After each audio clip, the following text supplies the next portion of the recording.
नमस्कार मित्रों, आपका स्वागत है मेरे YouTube चैनल में। आज की वीडियो में मैं आपके लिए एक ऐसा टॉपिक लेकर आई हूँ जो क्लास में पढ़ने वाले बच्चों के लिए तो ज़रूरी है ही, और प्रतियोगी परीक्षा की तैयारी करने वाले स्टूडेंट्स के लिए भी अत्यधिक ज़रूरी है। तो अगर आप मेरा वीडियो ध्यान से देखते हैं तो कारक समझने के लिए आपको दूसरा कोई वीडियो देखने की आवश्यकता नहीं होगी।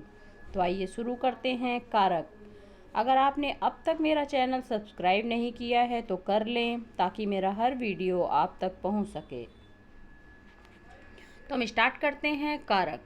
कारक किसे कहते हैं ये समझाने के लिए मैं एक उदाहरण के द्वारा आपको ये समझाऊंगी कि कारक किसे कहते हैं। तो उदाहरण है, बच्चे ने बोतल से दूध पिया। अब इसमें क्रिया क्या हो रही है? पीना। इस वाक्य में 3 संज्ञाएं हैं: बच्चा, बोतल और दूध। बच्चा जो है वो पीने का काम करने वाली संज्ञा है, दूध है पिए जाने वाली वस्तु, और बोतल है दूध पिए जाने का साधन। संज्ञा अथवा सर्वनाम को क्रिया से जोड़ने वाले चिन्ह कारक कहलाते हैं। तो इसमें संज्ञा क्या हो रही है? बच्चा, बोतल और दूध, और क्रिया हो रही है पिया। अब इनको जोड़ने का काम कौन से शब्द कर रहे हैं? देखिए, मैंने उसे अंडरलाइन किया हुआ है, वो है ने और से।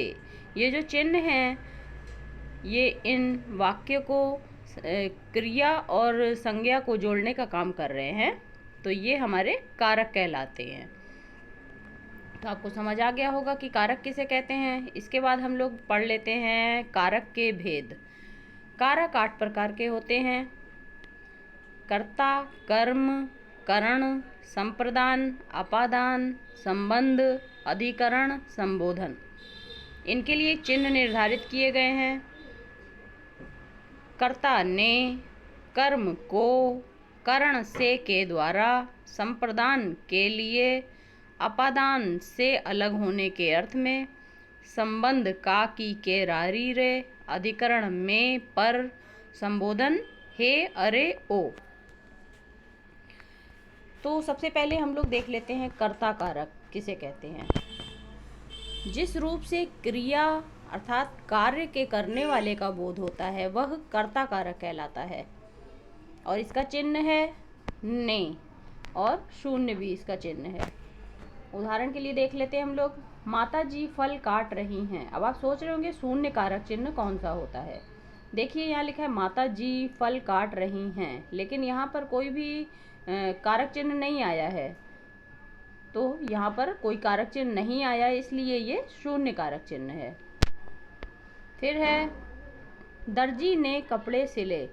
अब दर्जी के बाद देखिए दर्जी कर्ता हो गया, उसके बाद ने चिन्ह आ रहा है। इसका चिन्ह क्या है कर्ता का? ने, तो वो आ रहा है, तो वो जो है तो कर्ता कारक हो गया। फिर है कोमल कब जाएगी। इसमें भी कोई कारक चिन्ह नहीं है, तो ये भी आपका शून्य कारक चिन्ह हो जाएगा। आपको एक चीज़ और ध्यान में रखनी है कि जिसमें ने चिन्ह लगा होगा, कारक चिन्ह ने लगा होगा, वो भूतकाल का वाक्य होगा, वर्तमान काल और भविष्य काल का वाक्य नहीं होगा। ने सिर्फ भूतकाल के वाक्य में आएगा। कभी कभी कर्ता के साथ से तथा के द्वारा का चिन्ह भी प्रयोग होता है, जैसे आयुष से खेला नहीं जाता, जादूगर के द्वारा जादू के खेल दिखाए गए। इसमें देखिए से है, कर्ता के तुरंत बाद से लगेगा तो वो कर्ता कारक कहलाएगा, और जादूगर यहाँ कर्ता हो गया, के द्वारा हमारा चिन्ह हो गया, तो ये भी अगर तुरंत कर्ता के तुरंत बाद आ रहा है तो वो कर्ता कारक में आएगा। फिर उसके बाद सेकंड है हमारा कर्म कारक। क्रिया के कार्य का फल जिस पर पड़ता है वह कर्म कारक कहलाता है। इसका चिन्ह है को। कभी कभी को का प्रयोग नहीं भी होता। उदाहरण देख लेते हैं, बच्चों ने निबंध लिखे। अब इसमें देखिए को नहीं लिखा हुआ है। बच्चे हमारे कर्ता हो गए और लिखना क्रिया हो गई, और किसको लिखा है उन्होंने? निबंध को। तो निबंध हमारा हो गया कर्म, तो ये सकर्मक हो गया, तो यानी कि ये कर्म कारक है। फिर है अध्यापक ने बच्चों को पढ़ाया। देखिए को आ रहा है इसमें, बच्चों को, किसको समझाया उन्होंने? बच्चों को, तो कर्म हो गया इसमें भी। फिर है पुनीत पत्र लिखता है। पुनीत कर्ता हो गया, क्रिया लिखना हो गई और पत्र हमारा कर्म हो गया। तो यानी कि ये भी सकर्मक क्रिया है, तो ये भी कर्म कारक हो जाएगा। राधिका ने पाठ को पढ़ा, राधिका कर्ता हो गई और पढ़ना क्रिया हो गई और पाठ हमारा कर्म हो गया, पाठ को पढ़ा, ये हो गया कर्म कारक। इसके बाद है तीसरे नंबर का है करण कारक। करण कारक किसे कहते हैं, आइए देखते हैं। संज्ञा आदि शब्दों के जिस रूप से क्रिया के करने के साधन का बोध हो वह करण कारक कहलाता है। और इसका चिन्ह क्या है, से और के द्वारा। उदाहरण है, उसने चाकू से फल काटे। उसने किस चीज़ से फल काटे, चाकू से। किसी साधन का यूज कर रहा है उसने काटने के लिए, फल को काटने के लिए किस साधन का यूज किया है, चाकू से। तो क्रिया के करने के साधन का बोध होता है। क्रिया करी जा रही है काटने की और किससे करी जा रही है, चाकू से। तो चाकू क्या हो गया, हमारा साधन हो गया। तो ये किस में होता है, करण कारक में। फिर है वे बस के द्वारा आगरा गए।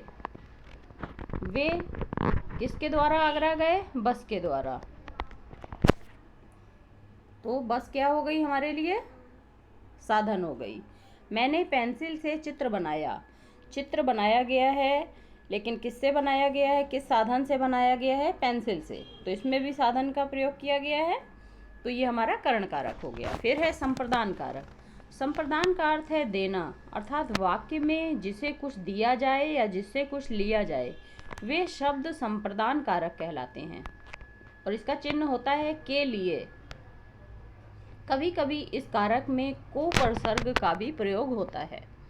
जैसे उदाहरण है, पीड़िता को कंबल दो। देने की बात हो रही है, अगर वाक्य में, तो क्या हो जाएगा वो, संप्रदान कारक। और इसमें को का भी प्रयोग हुआ है। माता ने भिखारी के लिए खाना दिया। इसका चिन्ह देखिए, के लिए है, तो इसमें के लिए आ रहा है, देने की बात भी हो रही है, तो वो संप्रदान कारक हो गया। मैं इलाज के लिए दिल्ली गया। किस चीज़ के लिए दिल्ली गया, वो इलाज के लिए, इलाज लेने के लिए गया है, दवाई लेने के लिए, इलाज लेने के लिए दिल्ली गया। तो जहाँ लेने और देने की बात आती है वहाँ संप्रदान कारक होता है। इसके बाद हम देख लेते हैं अपादान कारक। संज्ञा के जिस रूप से एक वस्तु का दूसरी से अलग होना, डरना या तुलना करने का भाव हो, वह अपादान कारक होता है। और इसका चिन्ह है से।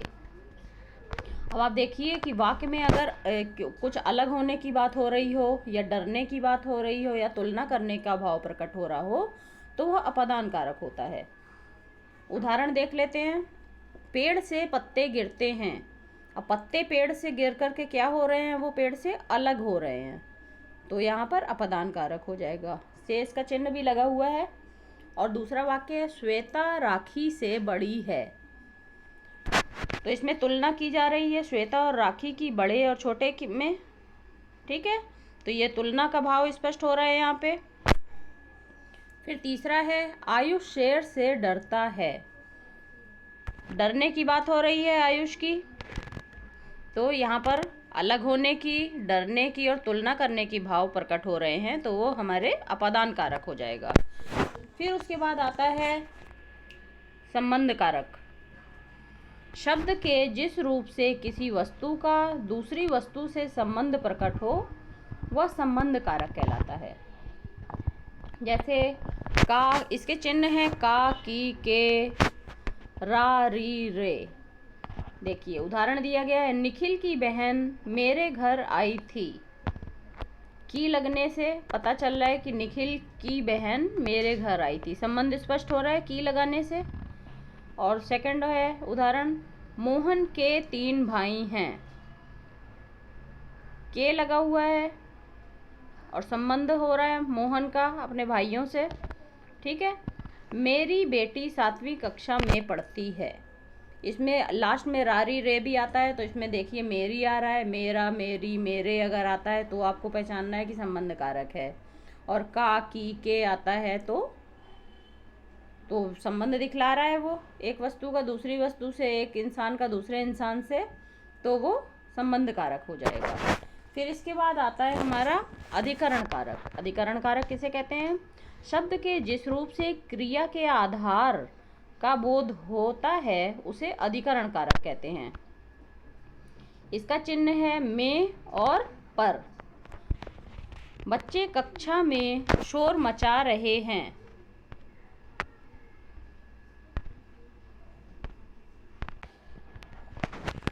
और इसके उदाहरण हैं, बच्चे कक्षा में शोर मचा रहे हैं। अब देखिए, आधार का बोध होता है। आधार का मतलब होता है, जैसे हमने मेज पर किताब रखी है तो किताब रखने के लिए हमने कोई आधार लिया है, मेज।